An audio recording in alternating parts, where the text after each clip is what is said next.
Good Monday afternoon to you, 4 o'clock, time for Sports for CLE. Thanks for joining us. Plenty of Browns to talk about as the Browns snatched defeat from the jaws of victory against the Jets in the home opener. Take a listen to Stephen A. Smith talking about that Jets comeback. The New York Jets. We ain't talking about just anybody now. We talk about the New York Jets. But it's the Browns. By the way, not with Zach Wilson as the quarterback, with Joe Flacco. There was a sighting. We find him. We forgot that man was in the league. This brother is the quarterback for the New York Jets with Zach Wilson out. I mean, come on, RC. On 13, listen, what were you up? A 13-point lead? With a minute and 55 left, and in a minute and 20 seconds, it was gone. A minute and 20 seconds at home against the New York Jets. You blow that. I will remind y'all. It's the Cleveland Browns, though. Come on, bro. Right, You got the Cleveland Browns. Let me one up you. The last time the Jets win the Super Bowl was 1969. And the Browns haven't been to a Super Bowl yet. All right, this also from ESPN Stats and Info. Browns blew a 13-point lead in the final, 122 to lose 31-30. NFL teams had won the last 2,229 consecutive games when leading by 13 points in the final 2 minutes. Last team to blow the lead, Browns in Week 9 of the 2001 season against the Bears. Lists that nobody wants to be on, especially the Browns. All right, some news out of Berea. Kevin Stefanski told us today that Jadeveon Clowney, Chase Winovich, Jesse James all out for the game against the Steelers coming up Thursday night. Let's welcome in Jeff Lloyd from the Locked On Browns podcast. Jeff, I still can't figure out how they did that, how they lost that game. And now the fact that you don't have Clowney, Winovich, Steelers is a must-win game. Got to have that one Thursday. Oh, there's no question, the importance of Thursday night has increased tenfold over the last 24 hours. But you go through something like that yesterday, and I think the thing that's probably most difficult about it is this is supposed to be the strong point of this team right now, is the team's supposed to run the ball, and they're supposed to have really good defense, and they're supposed to basically mask the fact that they are playing a backup quarterback. What are some of the takeaways you take out of that game yesterday? Jacoby Brissett was fantastic. The leaps and bounds he took from week 1 to week 2, played at a faster speed. He was more efficient. He got the big guy involved in Amari Cooper. All of those things are supposed to be positive. The fact that they got up 13 with under 2 minutes to go, and look, you could quibble about this and all these other things. Oh, well, you could have done this, taken a couple of knees and kicked the field goal. Okay, well, the field goal would have been the same distance that the extra point was that Cade York missed. So you want to play these what ifs all over again. I don't want to hear it. I don't. When your defense was top 5 last year, and it is not a new scheme. It is no new talent in that secondary. It is not a new defensive coordinator. It is not a new defensive backs coach. The way that secondary played yesterday, where it looked like it was 5 guys who had just met each other and were playing a pickup game in the park, it's completely unacceptable. There are way too many of, why weren't you there? Or, oh, I thought you were going to be there. This was acceptable last year in the beginning of the season when Greg Newsome was new, when Grant Delpit was new, when John Johnson III was new. This is not acceptable for this team right now. This is supposed to be the calling card of this team until Deshaun Watson returns. And yesterday they failed to get it done. Yeah, I can't disagree with anything that you said. All right, we're going to head to the voicemail of Truth and Reason. We obviously got a lot of them. This one about that defense.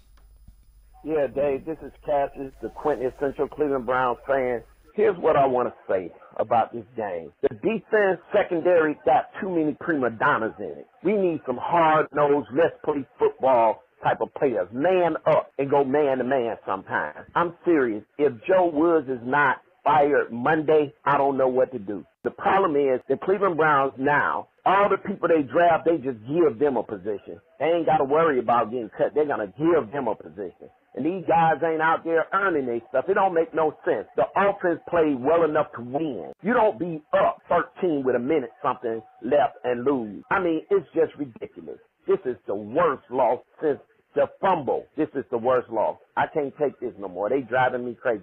I just want to know what you think about Joe Woods. Should he be fired or not? Thank you.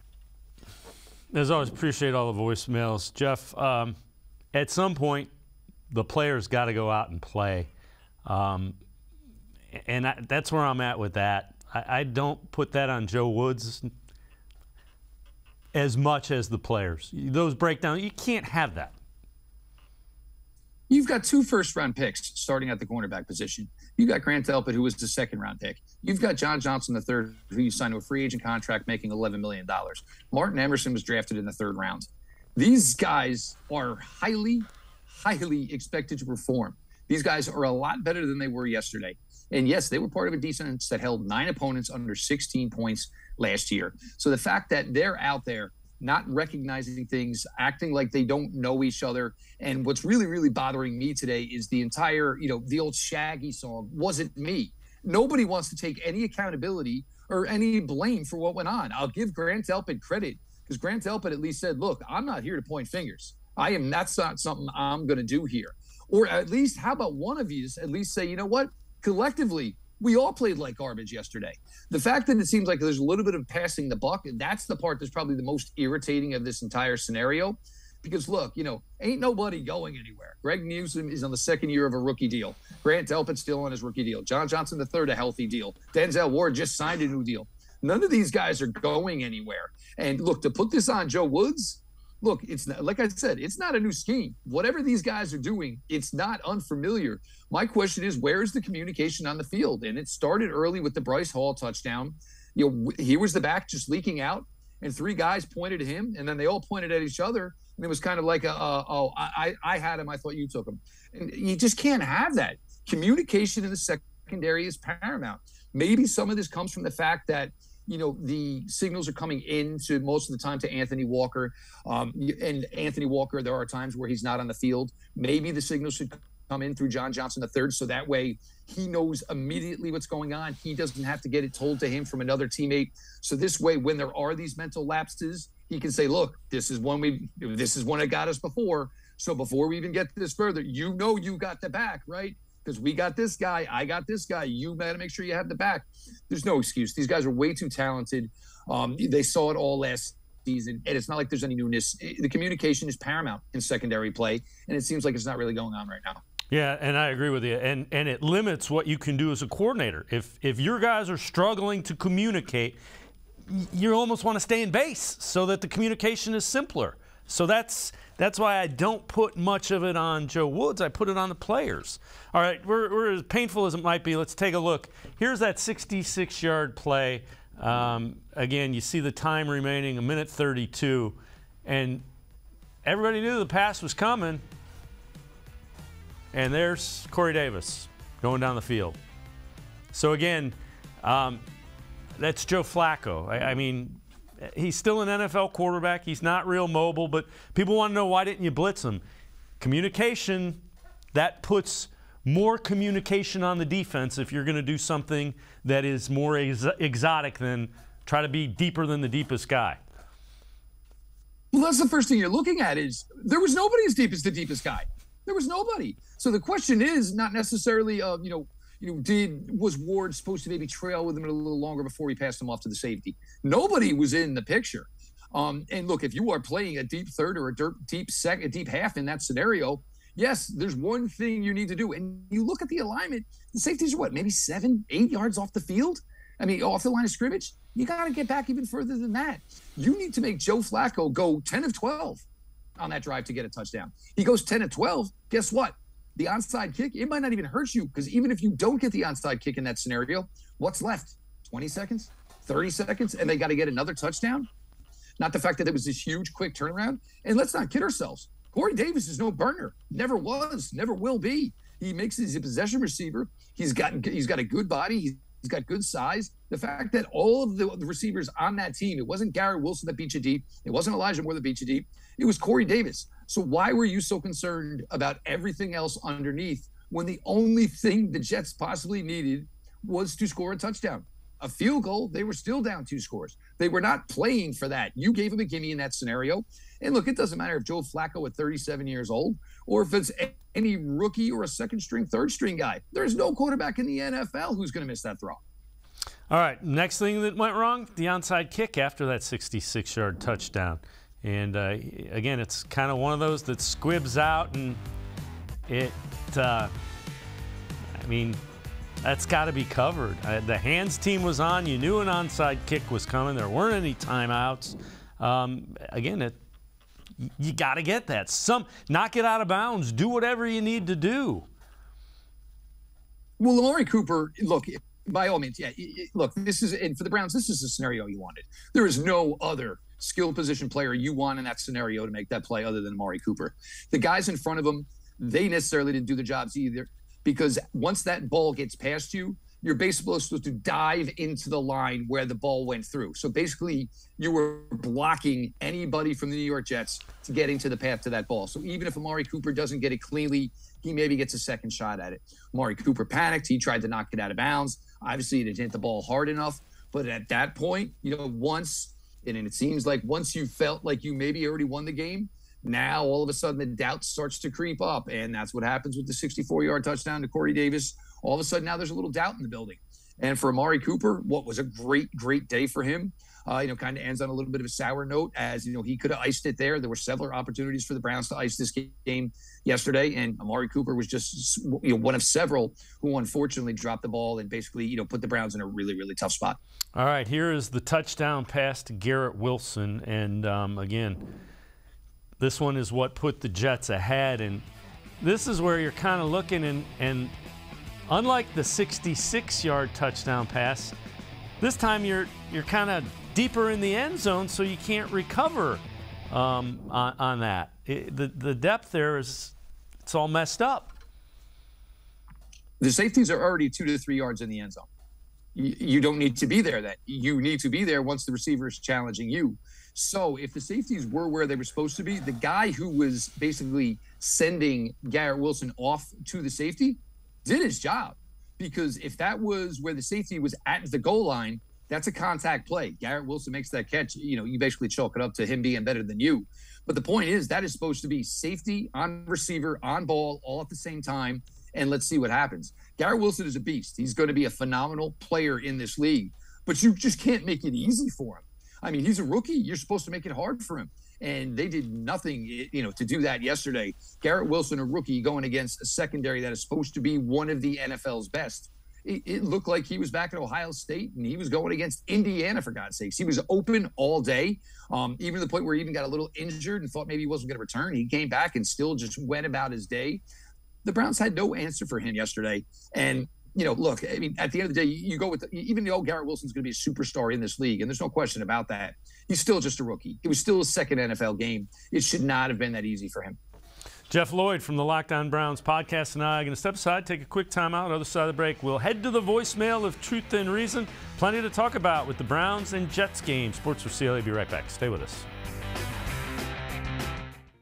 The Ohio Lottery Partners in Education program recognizes role model students and teachers from across Ohio. Nominations can now be done completely online. To nominate a deserving teacher or student, go to ohiolottery.com. In the About section, find Partners in Education. There you will find links to the nomination forms. Students kindergarten through 12th grade can be academic all-stars. Teachers can be honored as a Teacher of the Month. The Ohio Lottery Partners in Education, where stars shine.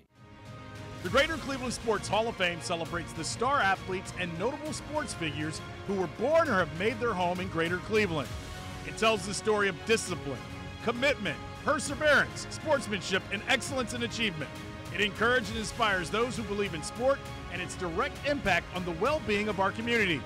Go to clevelandsportshall.com or follow us on Twitter at GCLE Sports HOF for more details.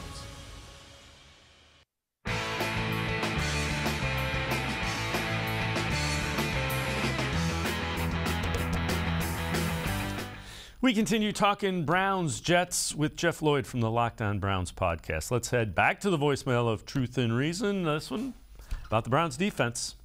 Hi, this is Greg again, calling from Coos Bay, Oregon. I'm sad, very sad about the loss to the Jets.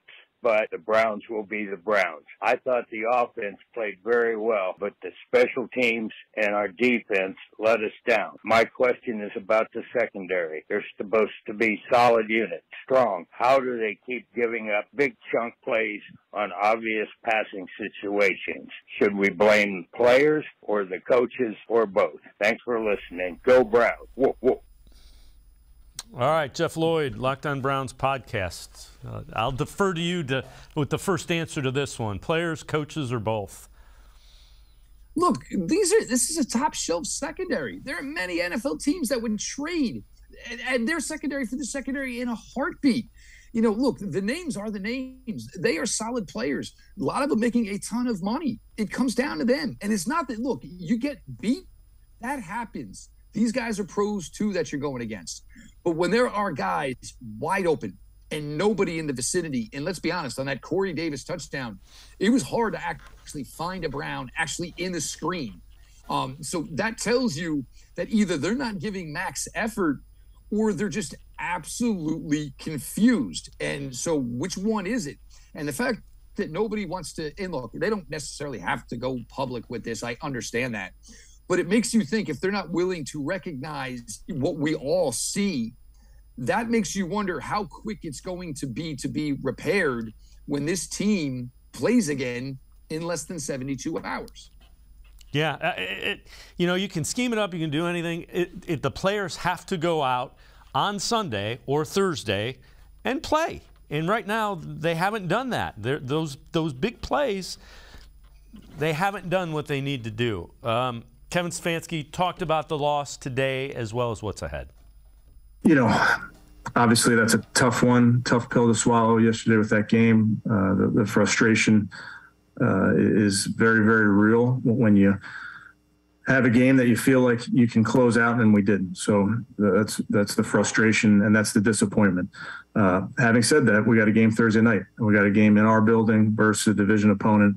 So we got to very, very quickly turn the page, make corrections, and move on because on these short weeks, you just can't let the previous game linger. You really do have to move on. So that's what we'll do. We'll meet with the team this afternoon. We'll have a walkthrough this afternoon, and then we are full bore on to Pittsburgh. And again, can't state this enough. That's a game that you figured the Browns should win. They had it. Now you got to go take one that you probably shouldn't win on paper. Well, they put themselves in a difficult spot here. And look, we talked this season about the importance of these first four games and how it was basically almost, a coup for the Browns, that they were going to have to play their backup quarterback.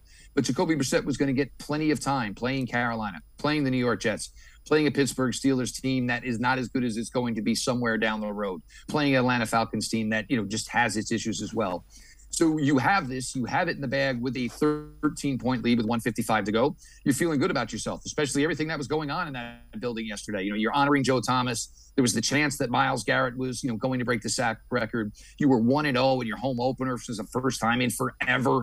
You were 1-0. This was the first time in 2004. All of these factors went in there. And these Browns fans went in there extremely excited for, the day that was ahead of them. And for 58 minutes, they got everything they wanted and then some. And then, as they've seen so many times before, it all kind of just fell apart.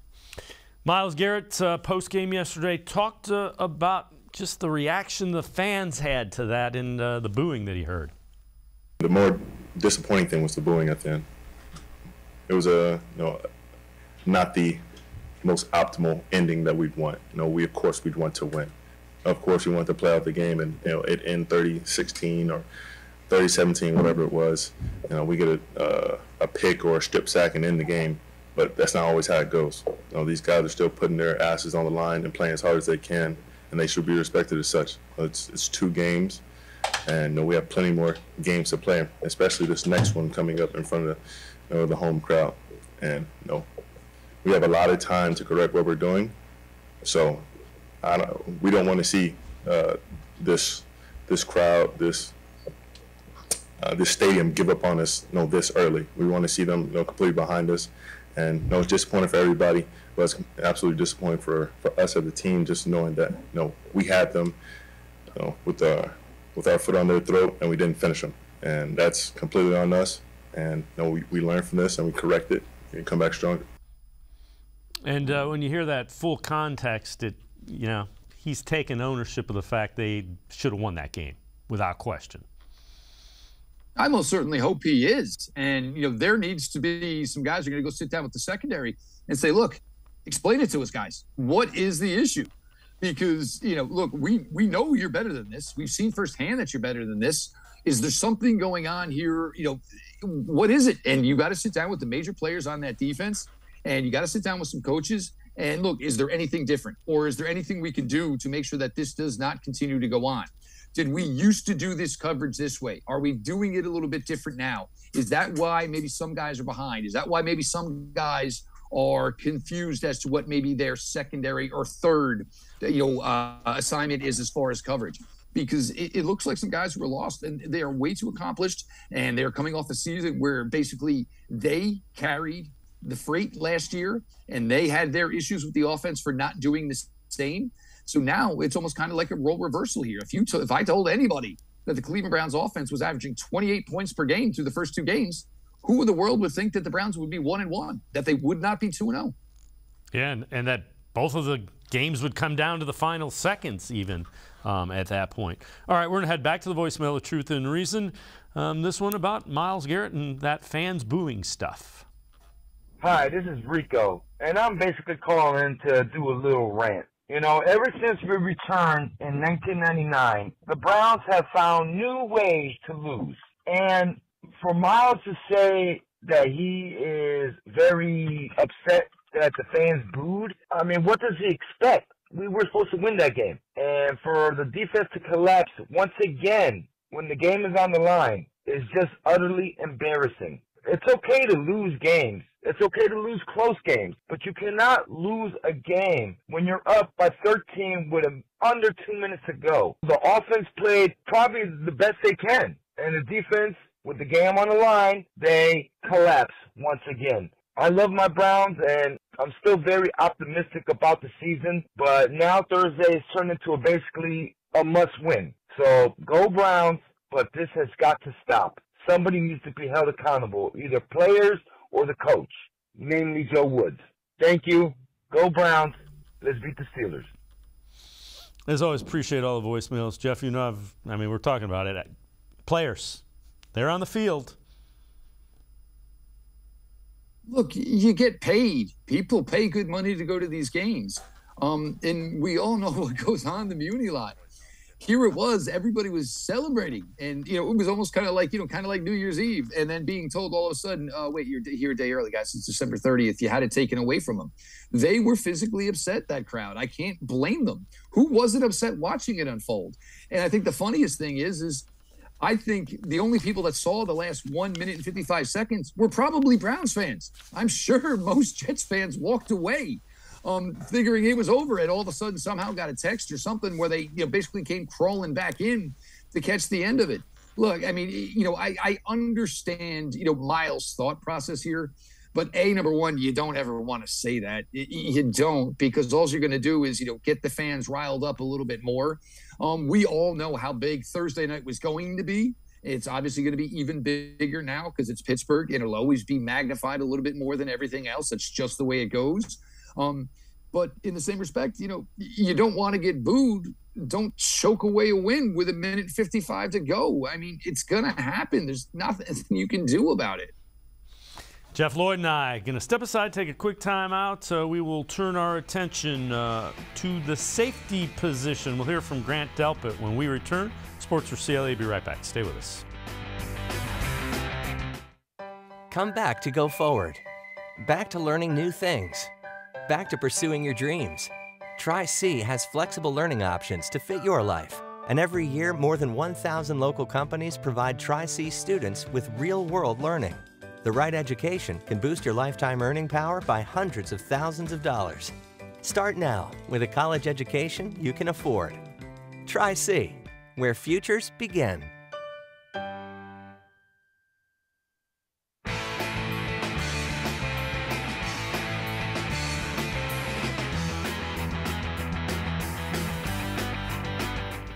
We continue talking Browns with Jeff Lloyd from the Locked On Browns podcast. Let's head back to the voicemail of Truth and Reason, this one about the Browns' safety position.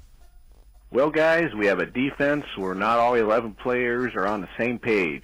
We have a weak link, per se. And don't forget the first half Jets drive right before halftime. Boy, was that an omen of things to come.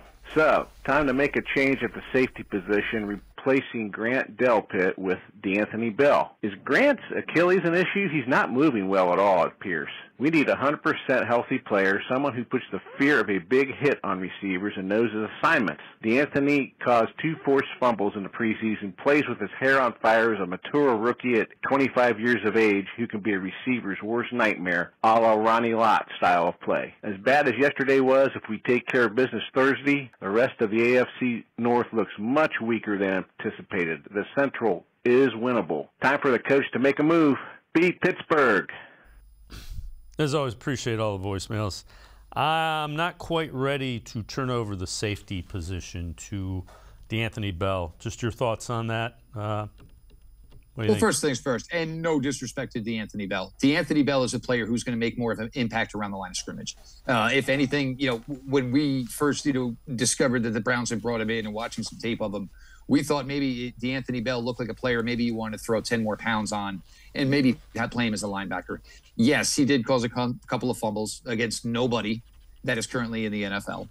And this is not to knock D'Anthony, because I think he can be a contributor for this team. But D'Anthony Bell is not stopping the issues you have in deep coverage. He could maybe assist and do some things closer to the line of scrimmage, tight ends, backs out of the backfield. He is not the type of athlete that is going to contribute deep in the secondary. And we are talking about a guy who took a long, long road to make it to the NFL at 25 years old, as opposed to Grant Delpit, who came out as a 2-time All-American at Louisiana State University.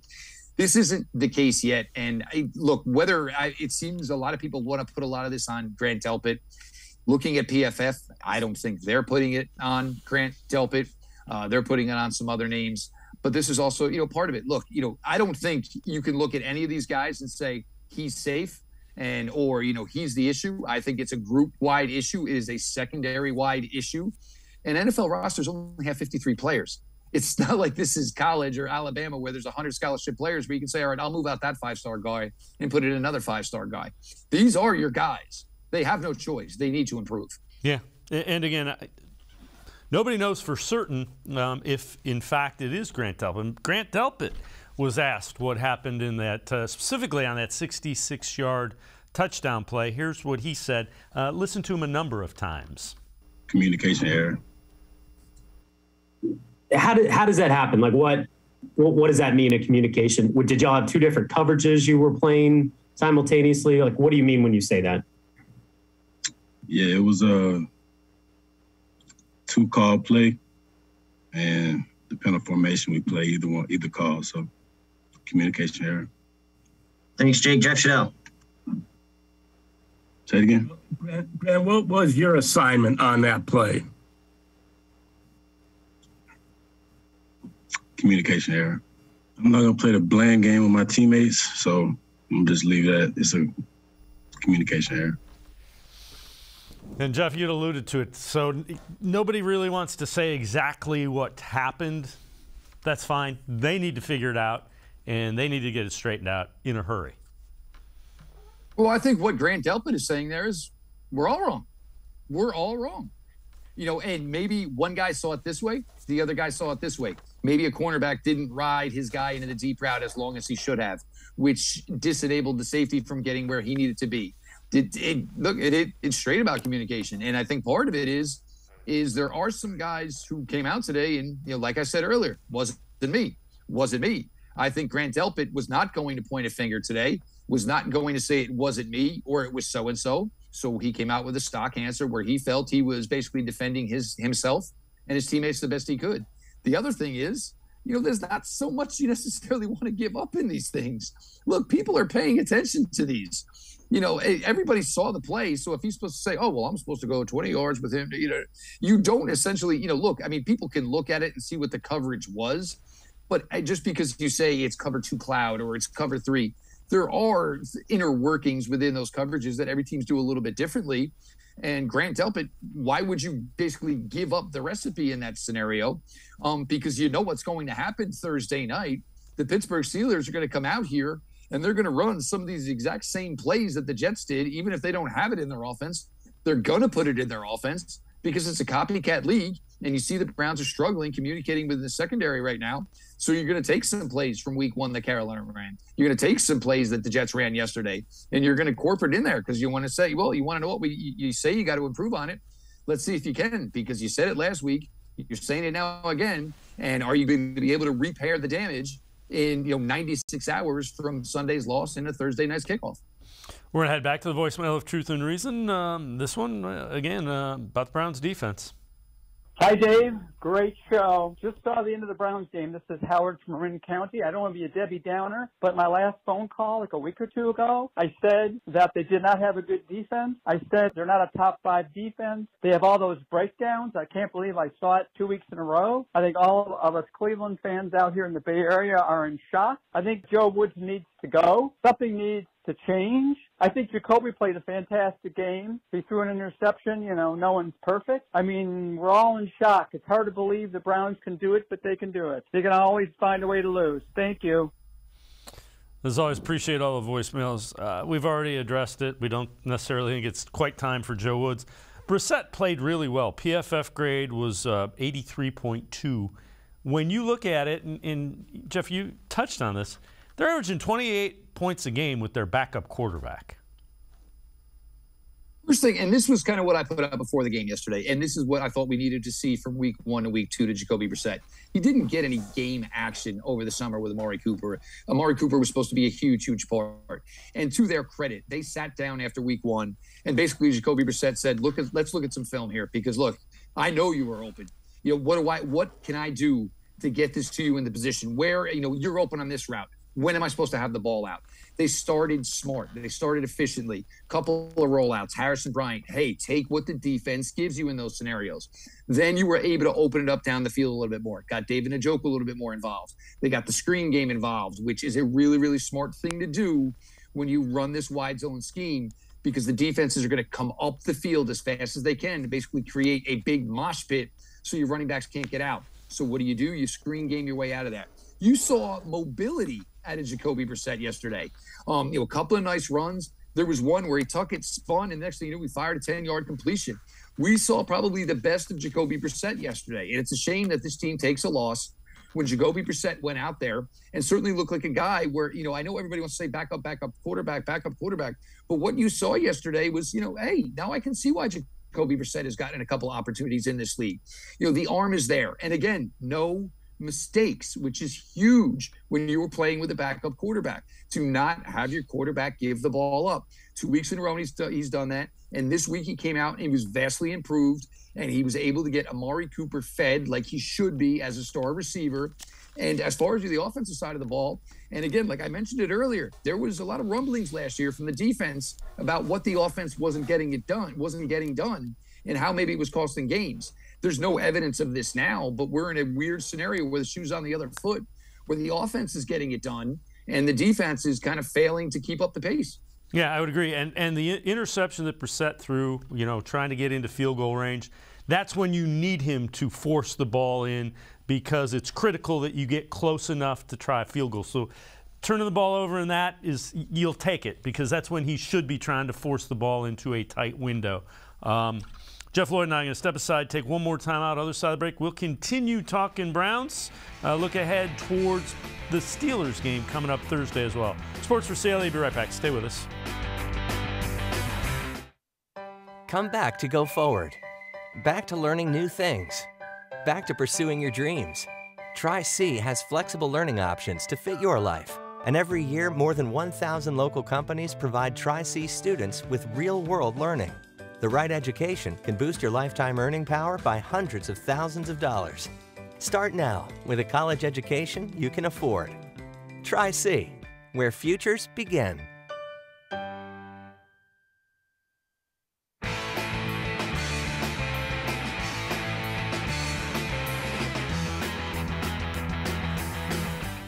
We continue talking Browns with Jeff Lloyd from the Lockdown Browns podcast. Let's head back to the voicemail of Truth and Reason. This one about the Browns' loss to the Jets.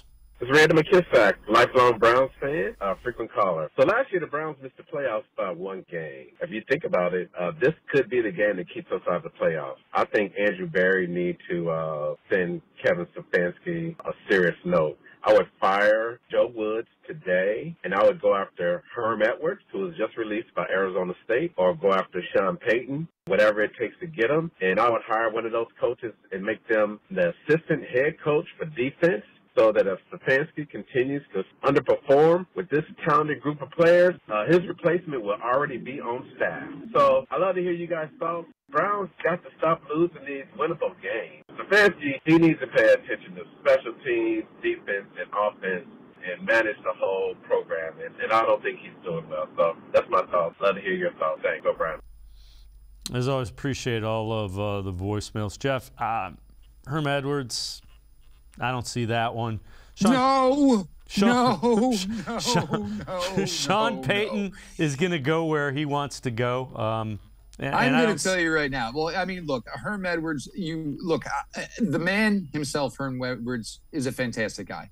But the problem is Herm Edwards is in that difficult spot where he is a professional coach. If you're looking at him as a professional coach, I don't think he's going to be able to command a locker room. If you're looking at him as far as a collegiate coach, I think he's a little too hard and not understanding that, now the players, they're making money and they're really difficult to be coached. Herm Edwards is a fantastic gentleman. You want to bring him in and put him in a front office and put him in a role like player development, that's a whole different ballgame. And as far as Sean Payton, I am sure Sean Payton is probably right now looking at what's going on with the Dallas Cowboys and saying, you want to know what, Jerry Jones, you need a big gun. You've got all the zeros in the world in your checkbook, and go ahead and write it. And again, this is a thing. They're still the Cleveland Browns. Nothing's changed as far as all of a sudden, the allure of going to be a part of the Cleveland Browns is this awe-inspiring allure, especially after a loss yesterday. Not to mention, Sean Payton comes in here. That's not going to help your defense one iota because he has nothing to do with the defensive side of the ball. And as far as anybody looking to move on from Joe Woods, the only person on the defensive side of the ball with any defensive coordinator experience is linebacker coach Jason Tarver, who had a stint with the Raiders as defensive coordinator. Just do yourselves a favor. Don't go look it up because it did not go well. And again, I right now I don't. The communication issues, yeah, everything falls under the coach, but that's still on the players. Now, Denzel Ward was asked, how do you cure the communication issues that the defense is, going through? This is his answer to that. I mean, it's communication-wise. I mean, in practice, we go through periods where we have crowd noise and where it could be loud if we're playing at home. And, I mean, when we're on a defense, a guy gets a call and we got to spread the entire call around to the entire defense so everybody can get on the same page.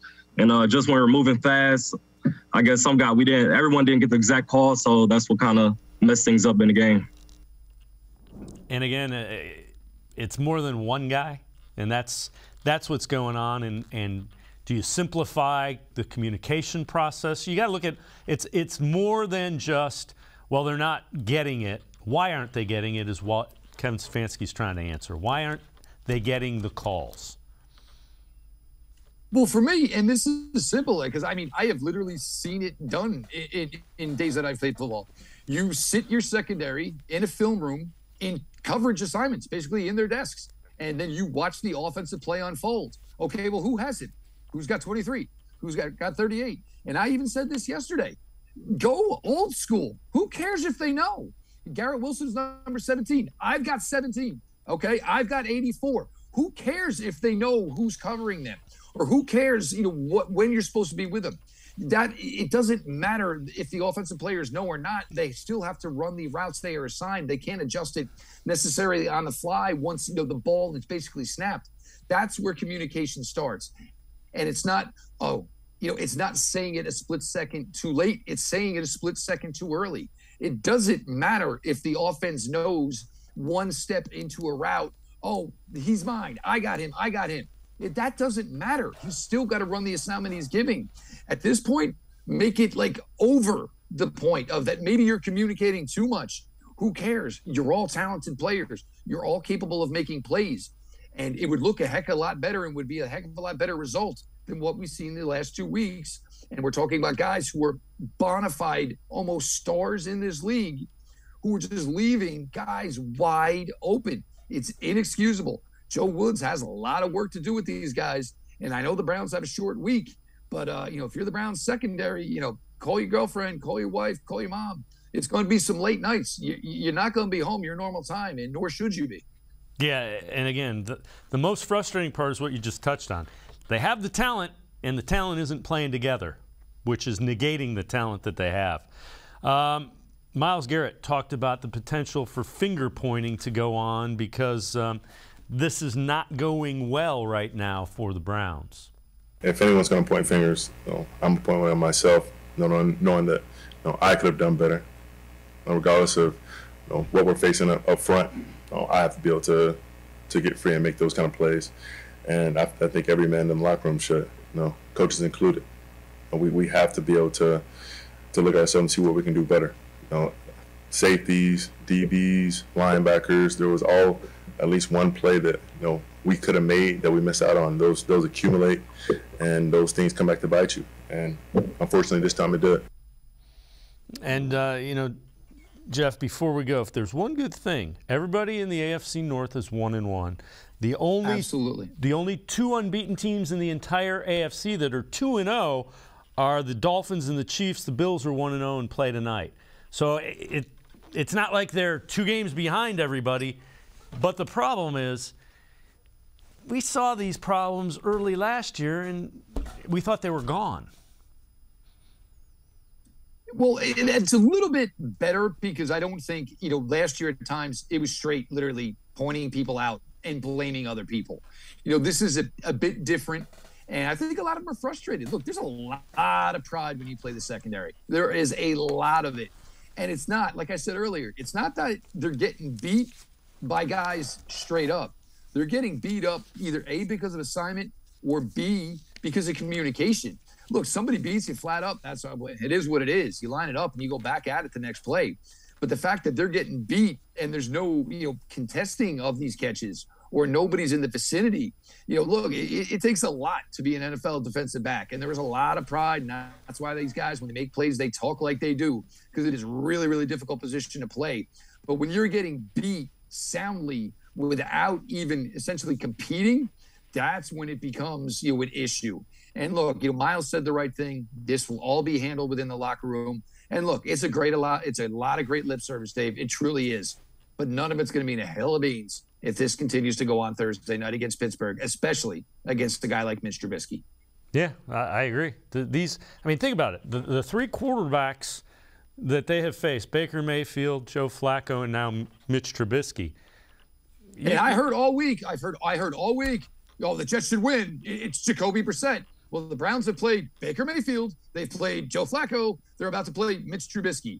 So, if the Browns defense truly wants to make this statement and truly be worth what everyone thinks they're going to be worth, and you win this, you get to sit for 10 days knowing no matter what happens, you are first place in the AFC North after 3 games. For 10 days, the Browns get to ride that high. That's how important this game is. With the Falcons coming up after that as well. Jeff, on the road, Nick Chubb gets to go back to the area he grew up in. A lot of these guys have Southern roots. Yep. They only get 1 or 2 trips a year, so they'll be looking forward to it, no doubt. Jeff Lloyd, as always, great stuff. Appreciate the time and the insight. Thanks very much, Jeff. Always a pleasure, Dave. Thanks for having me. All right, Jeff Lloyd, make sure you catch him, the Locked on Browns podcast. We're going to step aside, take a quick time out. Eddie McDonald from Dog Pound Daily straight ahead. We continue talking Browns. Stay with us. Come back to go forward. Back to learning new things. Back to pursuing your dreams. Tri-C has flexible learning options to fit your life. And every year, more than 1,000 local companies provide Tri-C students with real-world learning. The right education can boost your lifetime earning power by hundreds of thousands of dollars. Start now with a college education you can afford. Tri-C, where futures begin. The Ohio Lottery Partners in Education program recognizes role model students and teachers from across Ohio. Nominations can now be done completely online. To nominate a deserving teacher or student, go to OhioLottery.com. In the About section, find Partners in Education. There you will find links to the nomination forms. Students, kindergarten through 12th grade, can be academic all-stars. Teachers can be honored as a Teacher of the Month. The Ohio Lottery Partners in Education, where stars shine. I am powerful beyond my wildest imagination. I will define my future. I will keep challenging myself to improve. Because I am a future leader of this great nation. I will be responsible for raising a beautiful family. And educating not only my generation, but many more to come. I will make a difference in my community. And I will stand up for what I believe in. I will not settle for simply chasing my dreams. I will achieve them. Because I was given a chance. An opportunity. A home. At Family, Career, and Community Leaders of America. The ultimate leadership experience. FCCLA has been one of the greatest experiences of my life. It's made me who I am today. Join us. We'll build a new future together.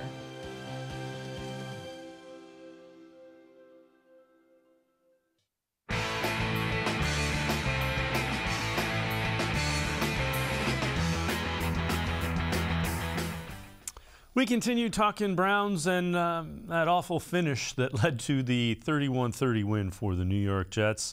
We're going to head back to the voicemail of Truth and Reason. This one again about the Browns defense.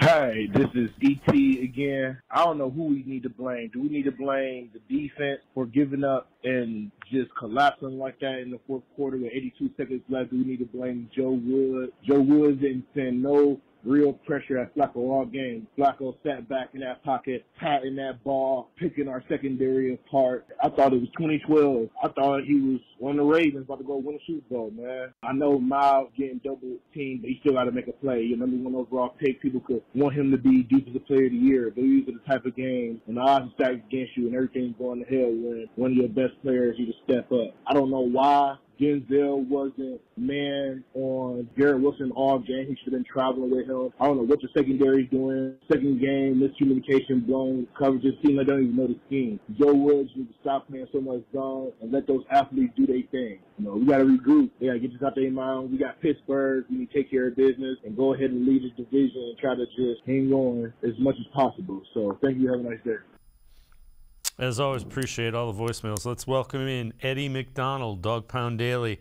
So, Eddie, I know you've written an article about this. We've had a couple of questions. Defense, is it the players? Is it Joe Woods? What do you think led to the collapse? And, again, I know you wrote an article. Take us through what your thought process was there. Yes, I'm glad to be back, getting back into the school mix. Working in a middle school, schedule was not favorable for me, but now it is. But I did write an article about how they need to reevaluate Joe Woods, and it's a total team effort on both sides, the defensive coordinator Joe Woods and the entire defense. You have Myles Garrett, who is one of the premier pass rushers in the NFL, and he was non-existent for most of the game yesterday. He did have the one sack, getting him a half a sack behind Clay Matthews, but he has to make plays, and especially when Jadeveon Clowney went down with the ankle injury, he's got to step up and make a play. He's the leader of this defense. He's the leader of this team. He needs to step up and make a play. A former number one overall pick. A lot of guys and fans want him to be Defensive Player of the Year. He's never had a vote for that, and there's a reason for that. It's because he disappears late in games and sometimes late in season. The secondary, the communication is all out of whack. To me, that falls on Joe Woods.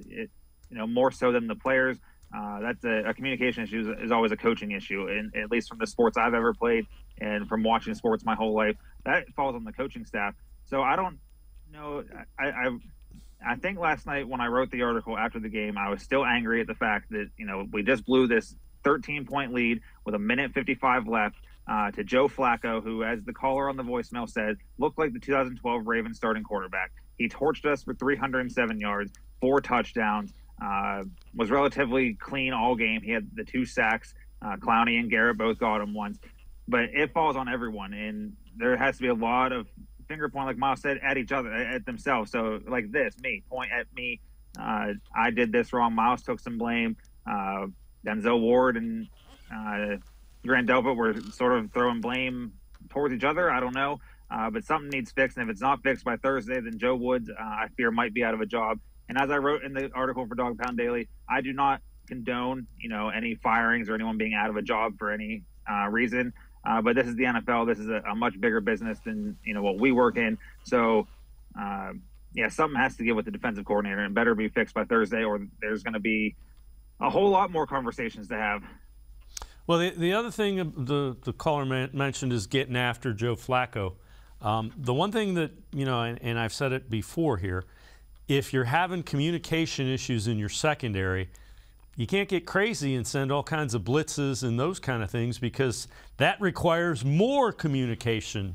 And if you're having issues keeping a guy from getting behind you, imagine what you're going to create if all of a sudden, okay, we're vacating this area of the field to bring pressure. Now we also have to cover this area. It all builds into one. It builds upon each other. That's a great point, and a lot of people don't get that. And they were pressuring Joe Flacco yesterday. I think they had, I forget what the actual number was, but they were one of the top teams in the league yesterday and this week for pressures, but it just wasn't amounting to anything. You can pressure him all you want, but if he's sitting there and step up in the pocket and launch these, short dump-off passes or the long balls, on the busted coverages, it's not going to, spell good. And then another thing that a lot of people are not talking about is the special teams play. That is another issue of where the blame goes. What Amari Cooper was doing on that, I have no idea. I don't know if if he didn't think the ball had gone 10 yards and was just preventing the Jets from getting there. But you have to dive on that ball. You have to secure that. If he does, that's a win. But yeah, the pressure, it's there. But now Clowney is out on Thursday, they said earlier.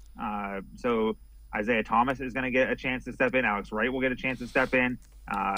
Wright will probably be the starter. But yeah, you're right. If you can pressure them all you want, but you can't send too much pressure or the busted coverages happen, especially with the lack of communication. All right, before we go to a break, let's take a look at the top 5 Pro Football Focus grades for guys on the defensive side of the ball. JOK played pretty well and gets lost in that, 91.9. Anthony Walker also 91.6. Clowney played really well before he had to leave with that ankle injury. Taki and Garrett. Those high grades are pretty hollow given the fact that you gave up a 13-point lead with less than 2 minutes left defensively. Absolutely, and I thought JOK played one of his better games as a professional yesterday. He was all over the ball. He was flying through the ball. I can't remember if it was in the second or third quarter. I know I tweeted out about it that he flew. Like, he was in there before I could even, process the play that was happening. He was all over the place, but it went for nothing. Taki, I didn't realize he had that good of a game, honestly, until you just brought that number up. Garrett's number is very hollow, being that I just said at the beginning of this that, hey, he needs to step up and make plays in the end and bring that quarterback down, or at least disrupt him enough where he's not throwing clean balls to whoever it is that's beating the defense. I believe that Denzel Ward graded the lowest of any player this week, any defensive player this week, which is not common for him. He's the highest paid cornerback as of this offseason.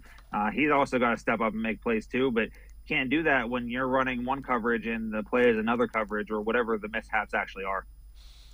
Eddie McDonald from Dog Pound Daily and I are going to step aside, take a quick time out. We will continue talking Browns. Stay with us. The Ohio Lottery Partners in Education program recognizes role model students and teachers from across Ohio. Nominations can now be done completely online. To nominate a deserving teacher or student, go to ohiolottery.com. In the About section, find Partners in Education. There you will find links to the nomination forms. Students kindergarten through 12th grade can be academic all-stars. Teachers can be honored as a Teacher of the Month. The Ohio Lottery Partners in Education, where stars shine. The Greater Cleveland Sports Hall of Fame celebrates the star athletes and notable sports figures who were born or have made their home in Greater Cleveland. It tells the story of discipline, commitment, perseverance, sportsmanship, and excellence in achievement. It encourages and inspires those who believe in sport and its direct impact on the well-being of our community. Go to clevelandsportshall.com or follow us on Twitter at GCLE Sports HOF for more details.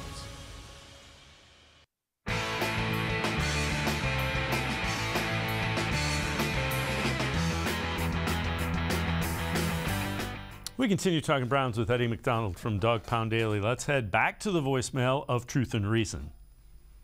Yeah, Dave, this is Coach Crosby down in West Virginia again. I've been thinking a whole lot about this Kareem Hunt situation, and he plays so violent and he's so versatile that you can line him up at fullback, he can slide out to the slot, not to mention, you know, his ability to run the football first and foremost. So if Donovan Peoples-Jones shows you, or shows us as a second wide receiver, that he can hold that down, then at the end of the year, Peoples-Jones won't be commanding that big of an extension. Why not extend him modestly, and then you have Amari as the number 1, Peoples-Jones as the number 2, and then that should free up some money to extend Kareem Hunt for 2 to 3 years. Now, what that would create is the guy that got out of Cincinnati, the Ford guy, number 34. Obviously, he's shown flashes, but that gives him a few years, 2 to 3 years behind these guys to learn and really hone in his craft. And then if Kareem Hunt happens to hit that 30-year-old wall, then you can move on, bring this guy in, he's been groomed,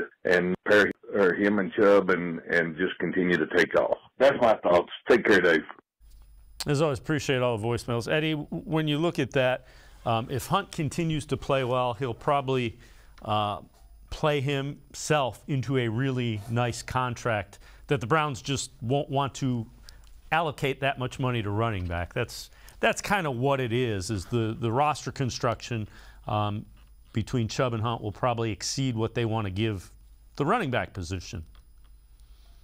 Yeah, and I never even thought of this scenario of extending DPJ before the season ends, before his rookie contract is up. And he's not going to command a lot of money. But that is an interesting, philosophy to take. Extend him, and that way you have a little bit more money, because the Browns love backloading these contracts where the front end is not very lucrative, and the back half of the deal is where you get the money. And I would love for Kareem Hunt to be here for the rest of his career. I think he wants to be here for the rest of his career, but at the same time, like you said, NFL teams are not interested in paying the running backs, 2 of them that type of money, let alone 1 of them. And then you have the 2, it's a 2-headed monster. And all broadcasts yesterday, they kept talking about the 2-headed monster of the Browns, and the Jets were containing him for a while. And then at the end, it's when Chubb and Hunt can really start to wear you down, because they just keep going and going, and they get these 10-yard runs, these 22-yard runs.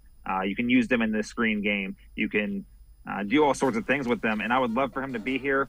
I just don't know if that's going to be possible. If it was up to me right now, if I was Andrew Berry, I would give him some sort of an extension. It doesn't have to be the most money ever, doesn't have to be a record-setting deal. Just something that he could be content with for the next 2 or 3 years, and keep that 2-headed monster in that backfield, because that is the bread and butter of the offense. No matter, and that will change obviously once Deshaun Watson is here, but having that 2-headed monster is huge. Yeah, it'll be interesting to see if how much money Kareem Hunt really is looking for. Well, some folks have questioned whether Nick Chubb should have gone out of bounds, or not out of bounds, should have gone down to keep the clock running rather than go into the end zone. Kevin Stefanski was asked about that today. Here's his answer. Retrospect, Mary Kay, you want to do anything that can secure the win. So that is something that's my responsibility to communicate to that huddle. Putting yourself up potentially 14 points inside of 2 minutes, you should close out that game. So yes, I wish I had said that to Nick, and Nick would have done it. But it doesn't change the fact that we had plenty of opportunities to win that game. Eddie, I just don't understand that thinking, going all the way back to having him go down. Look at what had to go wrong. Number 1, you had to miss the extra point. Number 2, you had to give up a long touchdown. Number 3, you had to lose an onside kick. And number 4, you had to give up a drive. So when you look about Nick Chubb scoring, taking a knee or going down as opposed to scoring, that's so far down on the list of things that went wrong, it's not even worth really thinking about. Absolutely, and I'm beyond sick of hearing that Nick Chubb cost us this game, because Nick Chubb scored 3 touchdowns and rushed for 80-something yards. That's not costing your team again. That's putting your team in position to win. And he put his team in position to seal the victory with 1:55 left and the Jets having no timeouts. That is, far from Nick Chubb's fault. Would it have been, more beneficial had he went down? Sure. But how are you going to take your whole momentum and stop yourself within a couple yards of the goal line and then just go down. It's easier when he did it against the Texans a couple years ago. A lot of fantasy owners were upset. He stopped short, and then they needed out. There was no stopping here at this time, and that's just what it is. Another play, Kareem Hunt went out of bounds twice. The one right before the 2-minute warning, so that allowed the Jets to sort of have another timeout. But the Browns scored, but it left a lot of time, and obviously too much time now. But yeah, like you said, everything that had to go wrong did go wrong, and that in essence is Cleveland Browns football, especially for the past 23 years. But no, Chubb did not do anything wrong. I don't even think Stefanski did it wrong by saying, hey, don't let him score. Could he have said that? Sure, maybe, I guess. That doesn't mean that, there wouldn't be a scrum and Chubb finds his way in the end zone. And the flip side of it is, if the extra point is made, we're not talking about that because it goes to overtime. Yeah, he's not a scapegoat either. Cade York is not the scapegoat either. He did not lose this game for them. He's gonna miss it. He's gonna miss some kicks. He's not this unhuman person. So he does not get any blame either. Nope. To me. This one's on the defense. Eddie McDonald, as always, appreciate the time and the insight. Thanks very much, Eddie. Thank you very much. Pet Eddie podcast Thursday night, 7 p.m. preview for the Steelers-Browns, joined by a lot of my 216 network guys. So check that out. All right, Eddie McDonald. Check out the podcast on Thursday, also Dog Pound Daily. That's going to do it for this edition of Sports for CLE. We will see you back here tomorrow at 4 o'clock. Have a great night, everybody. See you tomorrow at 4.